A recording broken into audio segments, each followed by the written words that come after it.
Welcome to Biggest Spoilars, the destination for exclusive spoilers, latest updates. Morning breaks over Port Charles with an eerie kind of quiet. A thin mist curls along the harbor, rolling in slowly as if the city itself were holding its breath. Inside the Corinthos home, preparations move briskly. Staff rush about with trays, bouquets, and seating charts, trying to maintain order. Today is supposed to be a day of blessing. A sacred moment. A baptism meant to renew hope. And yet almost everyone inside the house feels the opposite of blessed. Willow tries to adorn her smile with warmth as she dresses her children, but shadows linger in her eyes. Michael keeps scanning every window as if expecting trouble to burst in without warning. Carly stares at the doorway far too often. And Sonny, usually the calm at the center of chaos, has an unsettling tension in the set of his shoulders. Because a storm is forming. A real one. And the one no one sees coming. Inside the church, candles glow. Family members whisper. Loved ones gather. But their alliances, suspicions, mistakes, and rivalries clutter the air like invisible smoke. One wrong word could turn this entire event into a battlefield. And somewhere deep underground, in a covert research facility no one knows exists, a woman covered in burns, bruises, and sheer willpower claws her way through darkness, desperate to warn Sonny Corinthos before it's too late. The lab, Anna Devane, refuses to die. Anna Devane should be unconscious. She should be defeated. She should be dead. But she isn't. Her vision blurs as she crawls across the icy floor of the underground laboratory she was dragged into days earlier. Machines hum. Toxic fumes seep. The air tastes metallic, like fear. She remembers only fragments, a sedative, masked faces, something injected into her arm, and the cold satisfaction in the voice of the man who orchestrated her abduction.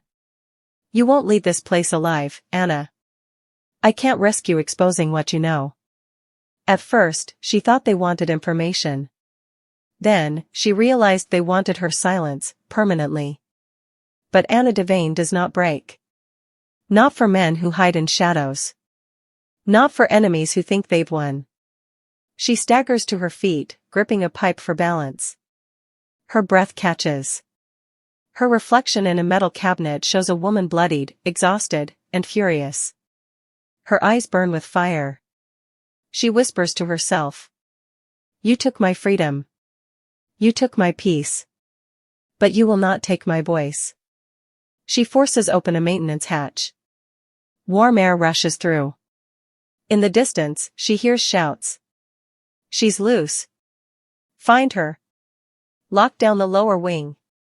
Anna's heart slams against her ribs. They're coming. She stumbles through the tunnel, half running, half dragging herself, determined to escape, not for her survival, but for the truth she must deliver.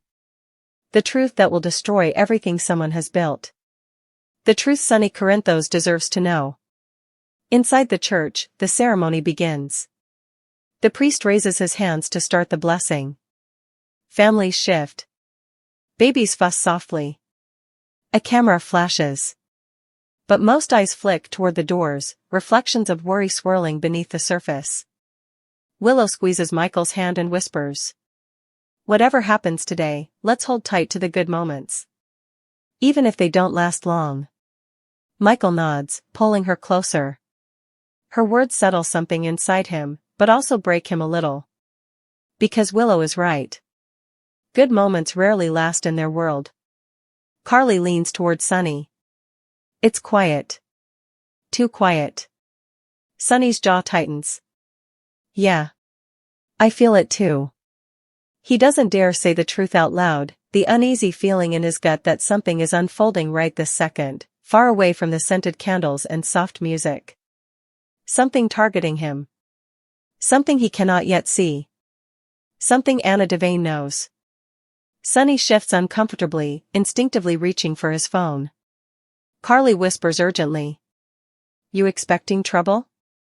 Sonny eyes the church door and answers softly. I don't know. But something's wrong. Anna's escape, the chase through the shadows. Lights flicker overhead as Anna reaches the final metal door blocking her exit. Sweat drips down her temples. Her wounds burn in agonizing waves. Behind her, boots pound on concrete. She has seconds. Anna examines the keypad. A code is required. She doesn't know it. Her breathing quickens. Her mind races. Then, a small spark of memory. Hours earlier, she overheard two guards chatting, one laughing about using his anniversary date for everything, lockers, bank login, even the lab doors. Anna's lips tremble into a weak grin. Men and their habits. She punches in 0-6-1-9.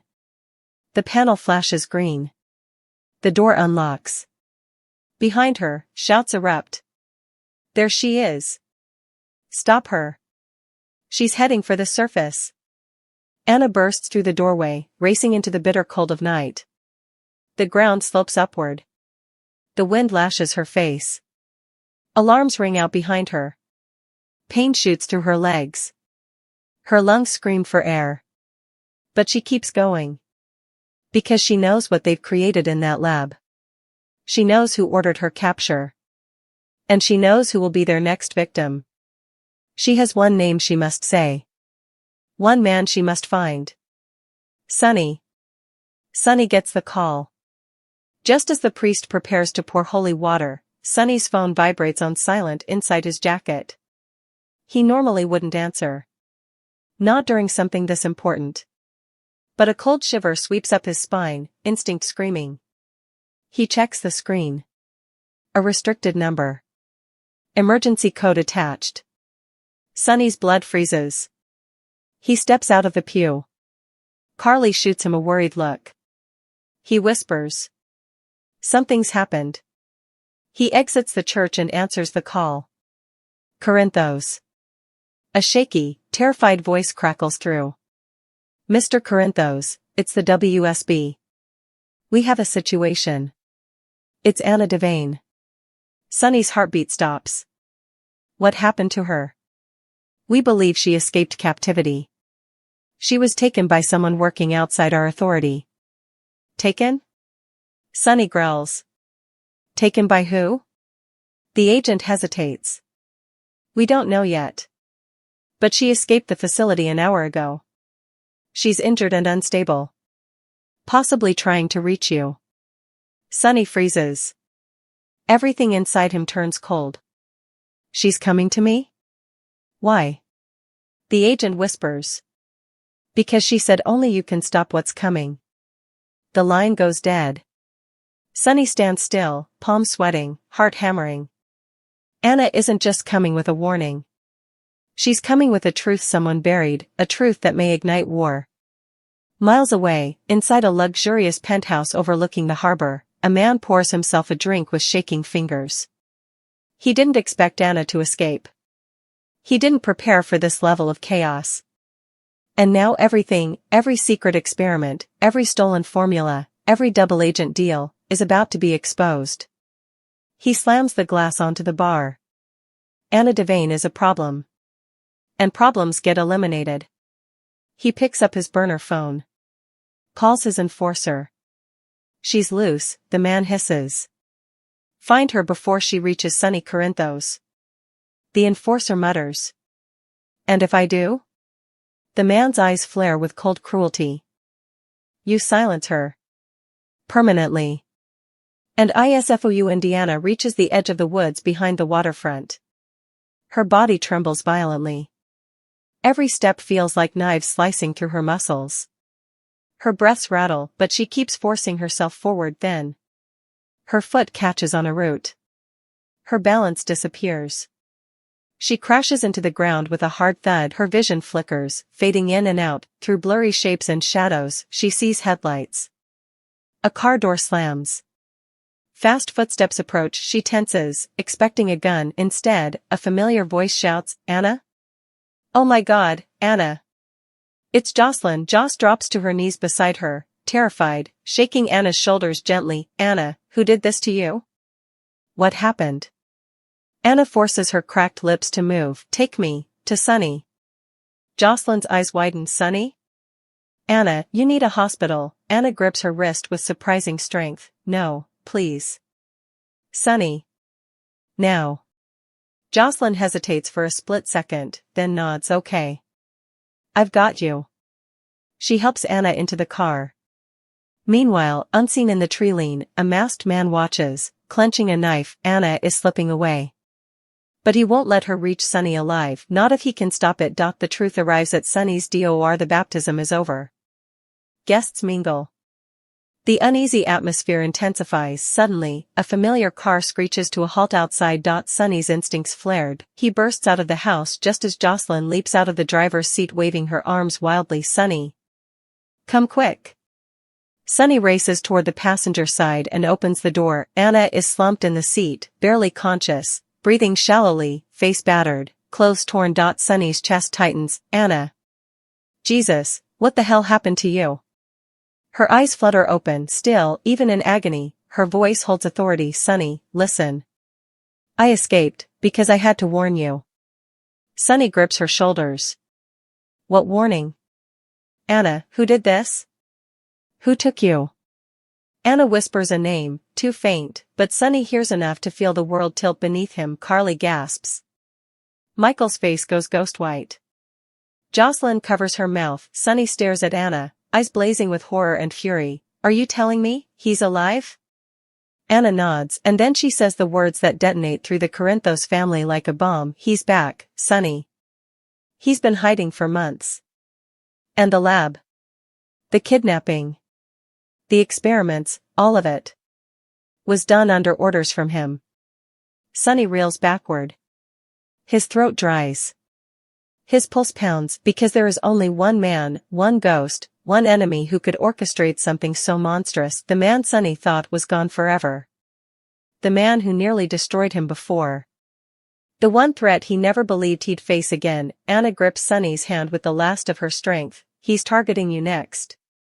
The masked enforcer attacks before anyone can process the bombshell Anna just dropped. A crash sounds behind them. A figure lunges from the shadows. Knife raised. Aiming straight at Anna. Jocelyn screams. Carly pulls her back. Michael grabs Avery. Sonny reacts instantly, tackling the attacker to the ground. The knife skitters across the pavement. The masked man snarls, swinging wildly. Sonny pins him with raw rage. You picked the wrong night to come after my people. The man fights desperately, but Sonny is stronger. Faster. Fueled by primal fury, he rips the mask off, and the sight underneath sends a ripple of horror through everyone watching. Jocelyn whispers, no. It can't be. Him. But it is the man who attacked Anna. The man sent to kill her. The man obeying orders is someone they all know, someone who had vanished. Someone presumed dead, gone, erased. A ghost returned to life. Anna's final warning before SHECOLLAPSES. With the attacker apprehended, Anna struggles to remain conscious. Blood trickles down her temple. Her breaths come shallow and ragged. Sonny kneels beside her. Stay with me. Anna, don't close your eyes. She grips his jacket. Her voice is a broken whisper. You have to stop him. Before the final phase begins. Sonny's brows knit. What final phase? Anna coughs, wincing in pain. The biological weapon. The power grab. The government moles. Everything, it's all connected. And it leads straight back to him. Sonny's blood runs cold. Anna whispers the final piece. He wants control of Port Charles. And he wants you eliminated. Her body goes limp. Her eyes flutter shut. Carly gasps. Jocelyn cries out. Michael grabs his phone. Call 911. Now. But Sonny doesn't move. He is frozen, staring at the woman who crawled through hell to warn him, because the enemy she named. The one pulling strings. The one resurrected from the shadows, changes everything. The hospital. Sonny makes a VOW. Anna is wheeled into emergency surgery. Doctors shout orders. Alarms beep frantically. Nurses rush supplies. Sonny stands outside the trauma room, fists clenched, chest heaving. Carly steps beside him. Sonny, what she told you, was it real? Sonny whispers, it was him. It's always been him. He's been alive this whole time. Carly pales, and now he wants Port Charles. Sonny nods slowly, and he wants me gone. Carly swallows. What are you going to do? Sonny turns toward the trauma room window, his voice is low. Dangerous. Steady as steel, I'm going to finish what I should have finished years ago. He steps forward, jaw tight, face stormy. He came after Anna. He tried to silence her. He's coming for me next. Sonny's eyes darken. No more hiding. No more running. This ends now. The final revelation, the name that shakes Port Charles. The doctor steps out. She's alive, for now. But barely. Whatever she was exposed to. It's not something we've seen before. Sonny nods, grateful but boiling with rage. He turns to his family. Before Anna passed out, she told me everything. She told me who took her. Carly tenses. Michael stiffens. Jocelyn covers her mouth. Sonny speaks the name and shock rolls through the hallway like thunder, because the man behind Anna's kidnapping. The man running the secret lab. The man trying to destroy Sonny, is someone Port Charles thought was long dead, someone whose return means war, someone whose presence signals the darkest threat Sonny has ever faced. Anna survived just long enough to deliver the bombshell. A baptism meant to symbolize peace erupted into fear. Encouraging words became lifelines. Angry threats turned into promises of revenge, and now Sonny Corinthos must prepare for battle. Because the enemy in the shadows has finally stepped into the light. General Hospital recap for Tuesday, November revealed Drew Kane proposed, and Charlotte Cassadine and Danny Morgan stretched their evidence. Also, Britt Westbourne treated Rocco Falconeri at the detention center, and Nathan West took guardianship of him, removing him from peril. Willow moved back to Drew's house. Drew was thrilled when Willow Tate moved back into his house. She said it felt odd being there since his firing. Willow allowed. Their lovely home was now marked by the terrible event and questioned how Drew could stay. He replied that studies of her gave him the strength to face any challenge. She asked if he stressed the shooter would return, but Drew said he was spooked, just ready to take back his life, and offered to buy a new house for them and their kitties. When he asked if she had dubieties about living together again, Willow admitted she wanted a future with him. But she was upset about being indicted of trying to kill him because of Michael Corinthos and his important family. Drew proposed. Drew, confident she'd be cleared and wanting their life back, got down on one knee and proposed. Surprised, Willow asked if he was certain, and Drew suggested a small, intimate marriage since being married would look better for her trial and help them recapture guardianship of the kitties. Willow participated that her former marriages were for convenience and she wanted to marry for the right reasons this time. Drew professed his love and put her on the spot by asking if she loved him too. Alexis, Jason, and the teens gathered to go over Danny and Charlotte's evidence. Alexis Davis, Jason Morgan, and Danny visited Lulu Spencer's so Danny and Charlotte could exercise their statements for the police. When Laura Collins answered the door, she said Charlotte was taking a test at Academy, so Lulu went to pick her up. Laura sounded uneasy when Alexis mentioned that if Danny and Charlotte's statements went well, Henry Dalton would be done for good. Just as Lulu and Charlotte returned, Nathan arrived to talk to Lulu. As Charlotte entered the house, Nathan informed Lulu that Rocco was in trouble. Danny and Charlotte embellished their testimony inside. Danny and Charlotte rehearsed their police statements with Laura, Jason, and Alexis. Danny revealed that while they were hiding, they saw Dalton hit Rocco in the stomach. Laura, Jason, and Alexis appeared doubtful of this new claim, but Charlotte and Danny claimed it was true, saying Rocco might be embarrassed and they stressed Dalton would lie further if they spoke up.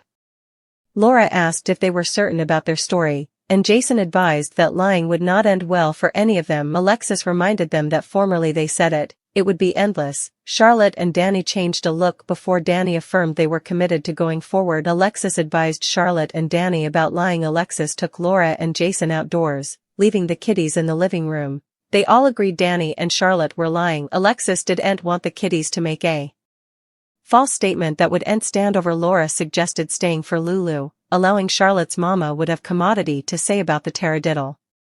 Outside, Danny, shocked, stewing his pater, knew he was lying, but Charlotte claimed they just demanded to move Ada Justine Turner.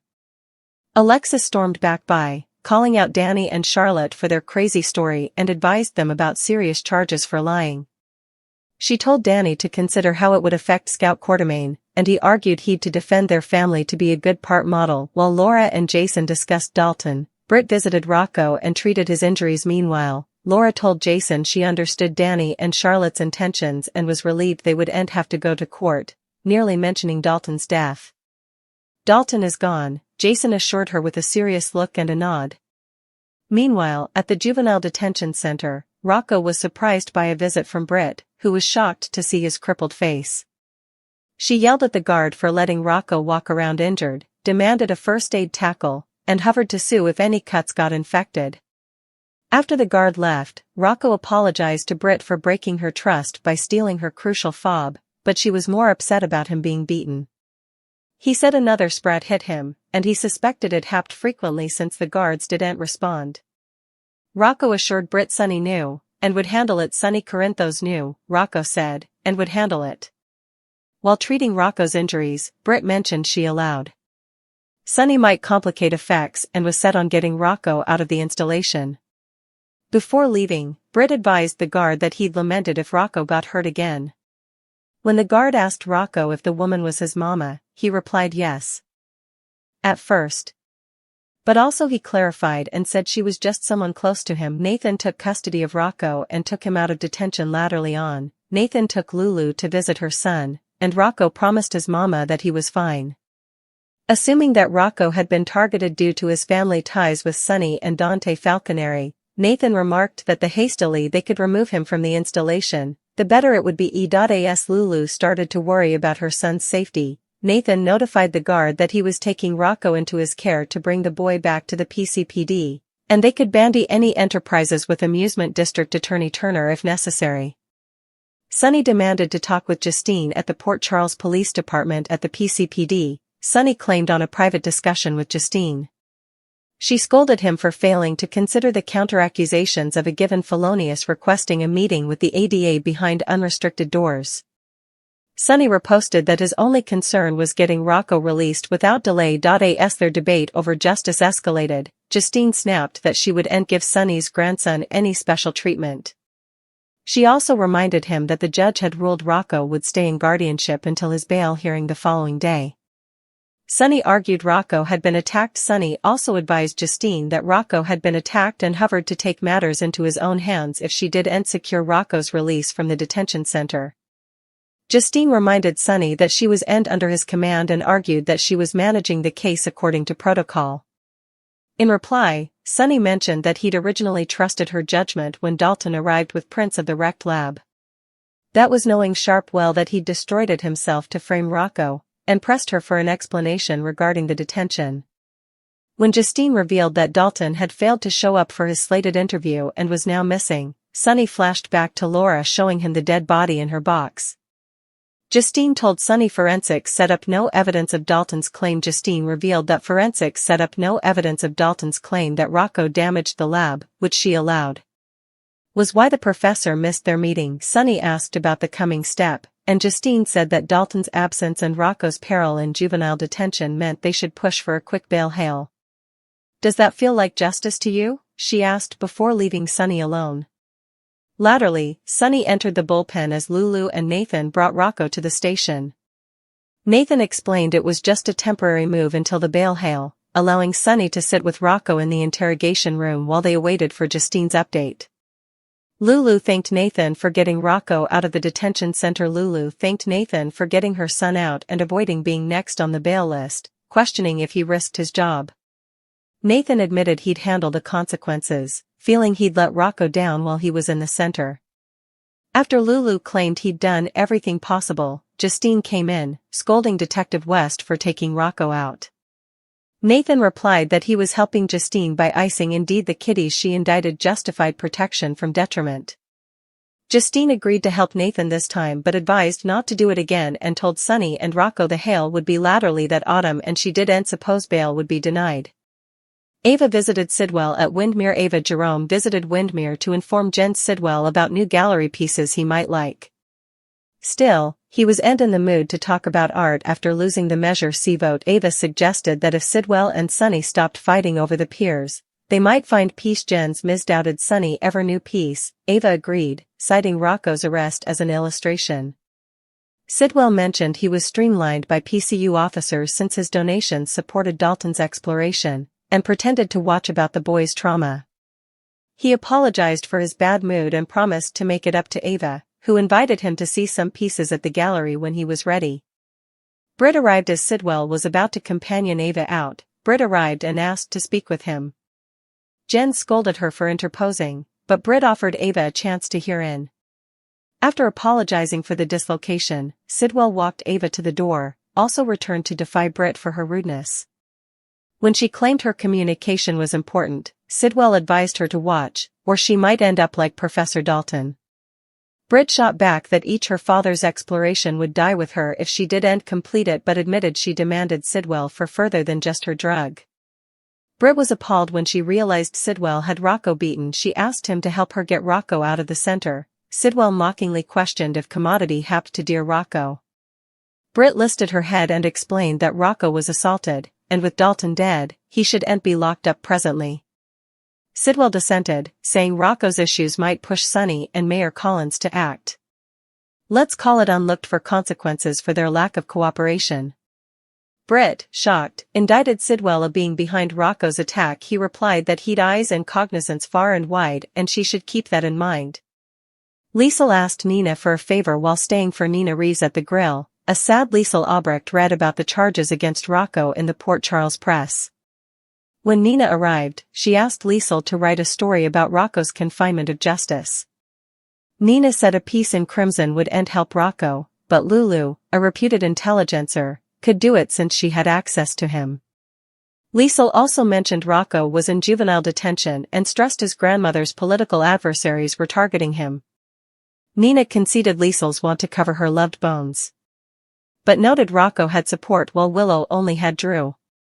Nina told Liesel Willow moved back in with Drew. Nina also told Liesel that Willow had moved back in with Drew. Liesel prompted Nina to see her part in Willow's troubles. Nina admitted she rued one thing she did for Willow, and Liesel guessed it was shooting Drew.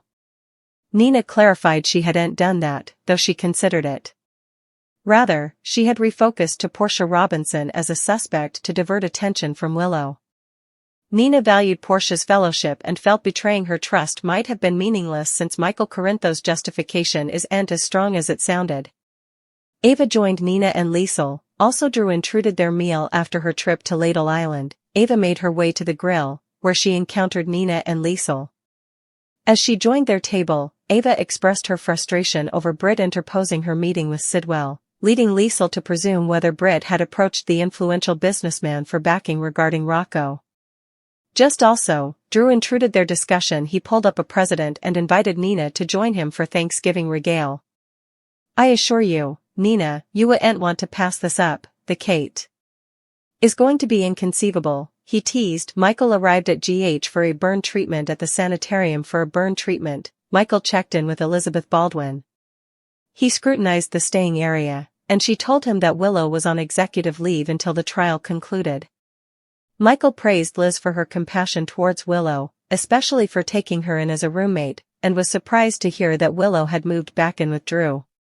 After venting his enterprises about Willow's poor choices, Michael suspected if Drew suggested Willow moving back in as a legal tactic to bolster her case.